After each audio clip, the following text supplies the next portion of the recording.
Viewers, இது வந்து Swift. இந்த வண்டியில் கம்ப்ளைண்ட் என்னன்னு கேட்டிங்கன்னா, ஏசி ஒர்க் ஆகலைங்கிறதா கம்ப்ளைண்ட்டு. அதாவது சில்னஸ் காற்று வரலங்கிறதா கம்ப்ளைண்ட்டு. ப்ளோ ஏர்லாம் ஒர்க் ஆகுது. சரிங்களா? ஏன் ஏசி சில்னஸ் வரல அப்படிங்கிறத நம்ம டயக்னோஸ் பண்ண போகிறோம். இதில் ஏசி ஏன் ஒர்க் ஆகலை அப்படின்னா, ஏசி சுவிட்ச் வந்து ஆஃபில் இருக்குது, ஆன் ஆக மாட்டேங்குது.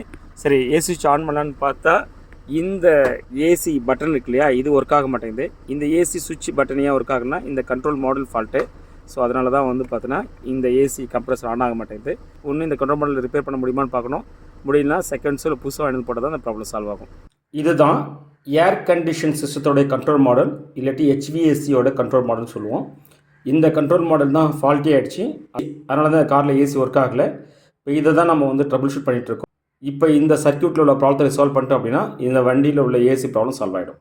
கண்ட்ரோல் மாடல் தான் ஃபால்ட்டுன்னு தெரியாமல் நிறைய பேர் வந்து கம்ப்ரஸரையோ இல்லை கூலிங் காயிலோ இல்லை தெர்மோஸ்டாட்டோ இல்லை தெர்மிஸ்ட்ரியோ இதெல்லாம் எக்ஸ்பான்ஷன் வால்வ் இதெல்லாம் மாற்றிட்டு நிறைய செலவழிச்சிடுவாங்க. ப்ராப்ளம் சால்வ் ஆகாது. ஸோ கரெக்டாக ட்ரபிள் ஷூட் பண்ணணும். ஃபைனலாக இந்த போர்டை வந்து ட்ரபிள் ஷூட் பண்ணியாச்சு. இதில் என்ன ப்ராப்ளங்கிறத கண்டுபிடிச்சி ப்ராப்ளத்தை ஃபிக்ஸ் பண்ணியாச்சு. ஸோ வண்டியில் போட்டு பார்த்துட்டா தெரிஞ்சிடும். ஆனால் இப்போ வண்டி பக்கத்தில் இல்லை, நான் இந்த போர்டை கொடுத்தான போகிறேன். ஸோ கண்டிப்பாக ஓகே ஆகிடும், ஒன்றும் ப்ராப்ளம் இருக்காது.